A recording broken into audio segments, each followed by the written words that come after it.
Cast Along Shadow by Jim Annison. Chapter 1. The shrill sound of the alarm clock roused Adam Carnell from a dreamless sleep. For a few minutes he lay there until he felt his wife, Jenny, slide out of bed and head to the bathroom. As he heard the shower turned on, he sighed and, pushing back the covers, groped on the floor for his clothes. Once dressed, he headed down to the kitchen and switched on the kettle. Bright sunlight streamed through the large window overlooking the small garden. For a moment he found himself lost in the memory of another garden from 15 years ago. Much as he tried not to, he became lost in his memories and was oblivious to all else. "Adam?" Jenny's voice came from behind him, rousing him from his reverie. "Are you okay?" Carnell turned to face her.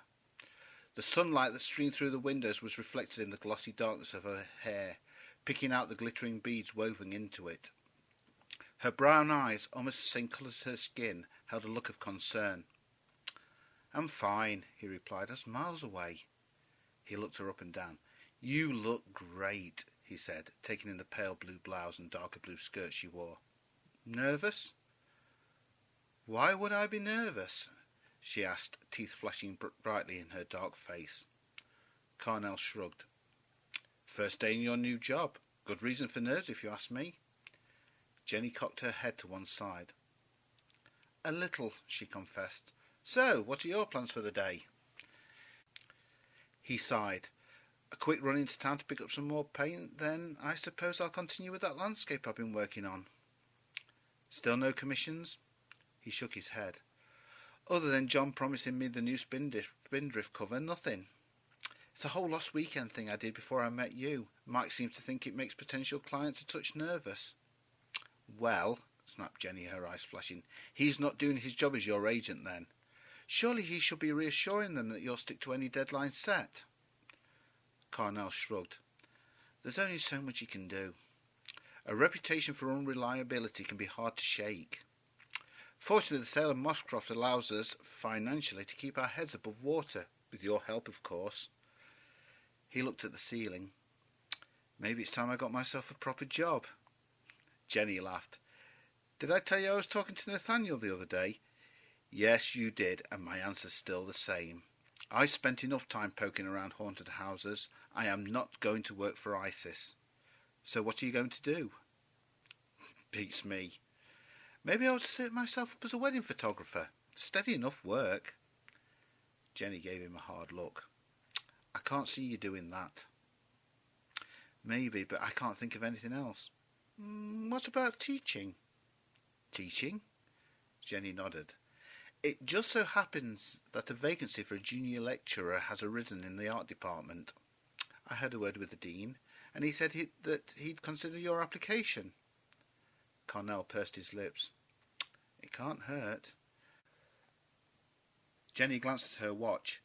"I've got to get going," she said, kissing him. "How's it going to look if the deputy head of department is late on her first day?" "Not good." He gave her a gentle swat on her backside. "I'll see you tonight." Giving him a final kiss, Jenny left the house and walked to where her Mini Cooper was parked next to Carnell's Triumph Bonneville. Stowing her case on the back seat, she started the engine and pulled out of the driveway. She turned on the radio to hear that the city centre was totally gridlocked. Breathing a sigh of relief that the Brunel Imperial College was located far from the congestion, she headed away from the chaos. It was 8:35 when she pulled into the campus car park. 10 minutes later, she was standing outside her office, admiring the painted sign that read, "Jennifer Carnell, Deputy Head IT and Computing." With a smile, she unlocked the door. Her first impression was one of size. The new office was, at least, twice the size of the tiny cubicle she had previously occupied. A large window, situated opposite her desk, gave her a wonderful view of the Avon. Slowly she ran a hand across the back of the swivel chair before, with every sign of pleasure, sitting down. Smiling, Jenny spread her hands upon the desk and leaned back, closing her eyes. The sound of the telephone jolted her into awareness. Quickly she picked it up. "Jennifer Carnell?" "Jenny, it's Aidan," came a voice with a faint Irish accent. "Could you pop in and see me for a second? I just want to run over the faculty's budget for the coming term.